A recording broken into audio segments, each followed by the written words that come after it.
The Central Bank of the United States was founded in 1913. Guess what else was founded in 1913? Tax Department. Yep. And so when you look at all this, and then you could read Marx, he says that a progressive income tax is necessary for the spread of communism. And then when they cut off the Keystone XL pipeline, inflation went through the roof. Now the poor are already poor, but when you raise inflation, the price of fuel, the middle class got poor. And now when I shop, I look around and I go, the retailers, everything's on sale. I can't help myself. But I feel for the retailers right now because the customers are going broke. So is the intent evil? I suspected it was going to get bad. Most of my books, I cannot say what I want to say. I said we're going to crash big time. Yeah. In 2008, damn right it crashed. And we're still crashing today. Dalio says we're now in a depression.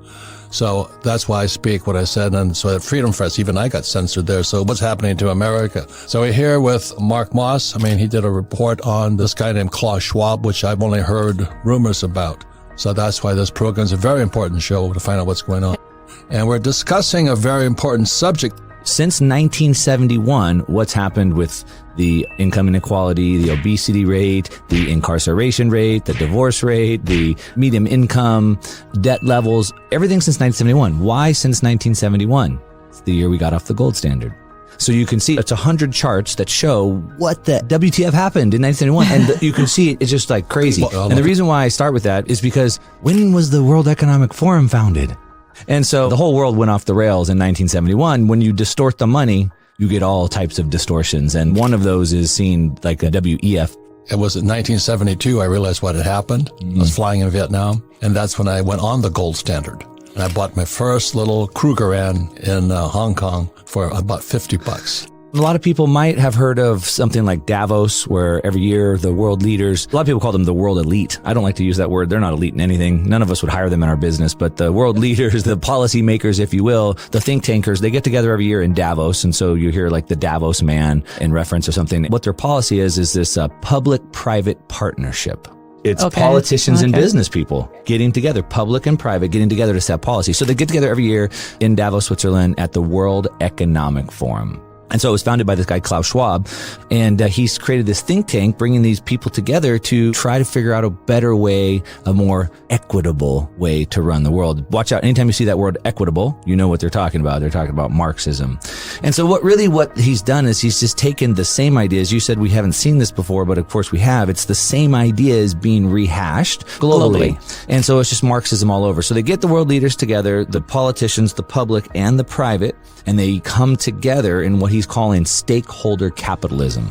Stakeholder capitalism. So instead of, we talked about last night at dinner how Rothbard said that businesses should focus on profit. He says, no, business shouldn't focus on profit. Business should focus on the community, ESG, environmental, social, governance. We should be equitable. And so basically distorted all these things, but they want to do it through power, through control, forcing people to comply instead of educating people and showing people better ways. And so they've done it through the public-private partnership. So basically through the money. So now if you don't fall in line with what their policies are, no money for you, no investment for you, right? And if these big companies don't follow along with their policies and push these things down, they don't get the funding, and then they basically get pushed out of the city. And so for the last 12 years, I've studied the macro. I learned a concept called wealth transfers. Money doesn't disappear, it transfers. And so when I lost my wealth, somebody else got that. I didn't like that. That's a very good point. And it's happening today. And so I realized there's certain times and conditions where these wealth transfers happen. And so I've spent the last 12 years studying these wealth transfers to figure out how do I get on the receiving end instead of being on the receiving end of those things. I reference quite often what Henry Kissinger said, which was maybe a warning to the world, but I think it was more of a call to arms on their side. So he said, if you control the food, you control the people.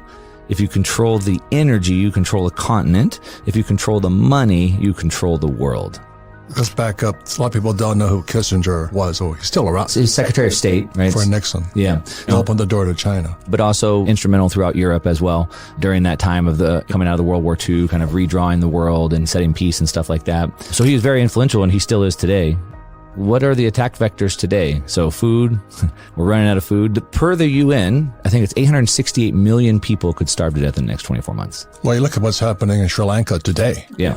There's rioting going on and all this because it's corruption. And basic corruption is what it is, but they're starving. Yeah, they're starving. And the Ukraine is going to starve a lot of people. They're starving and they have no energy. Sri Lanka has the best ESG score in the world, 98 out of 100. They had put out an article 2 years ago, said that by 2025, they were going to be one of the richest nations. They were going to be the poster child for ESG, how environmentally sound you are, low impact on environment, your social score, and then your governance. Do you have diversity on your board and all of these things? They were going to be the poster child for this. They proclaimed that we will be the best by 2025. They said by 2025, we will be one of the richest nations in the world based off of this sustainability. Sri Lanka coming apart at the seams right now. They're completely gone. They defaulted on their bonds. They got no money. Nobody will loan them any more money. They don't have any money to import any energy. So they have no energy and they're gone.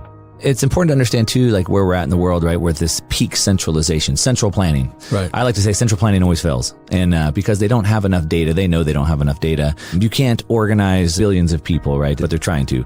And so central planning is World Economic Forum, World Health Organization, World Trade Organization. Fauci? Yeah. World Meteorological Association. And then, the UN, the IMF, the BIS. Bank of International Settlements. But nobody knows what the BIS is. And the BIS. It's a central bank. The central bank of central banks, exactly. The way I see the world, on the org chart, the BIS sits at the top.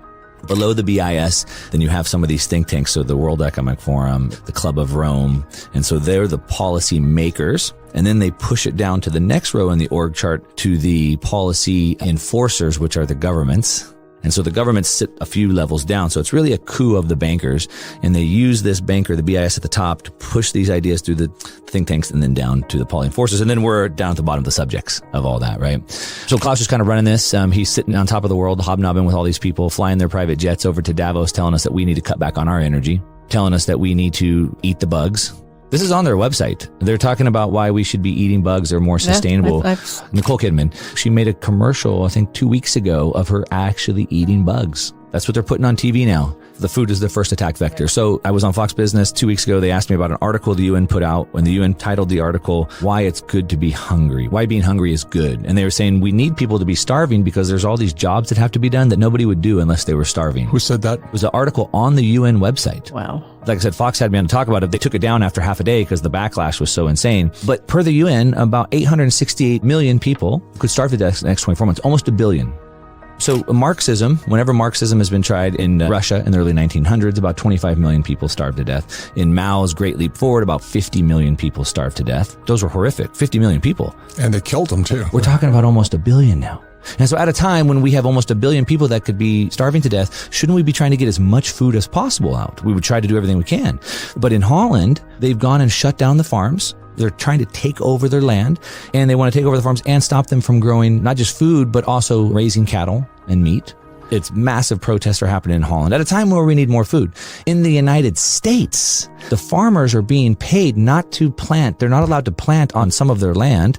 And they went and they petitioned the Secretary of Agriculture and said, hey, let us plant. We can get more food. And they said, no, it's not in line with our agreement for the Paris Accord. Environmental thing. Which is the environmental thing, which is what President Trump had pulled us out of. And then Biden's very first day in office, the most important thing he had to do by executive order was put us back into the Paris Accord. So we can't grow food in the United States because of, climate change. Holland can't grow food. And now the protests are happening all over the world. And it's even bigger. So like all throughout Europe, there's an energy crisis going on. Everybody should know that by now. And they don't have natural gas. They're dependent on Russia for natural gas. But we need natural gas in Europe to make fertilizer. And we need fertilizer to grow food. We also need natural gas to process food. What are the three things that Kissinger said? So food, points. And then the next one is the energy.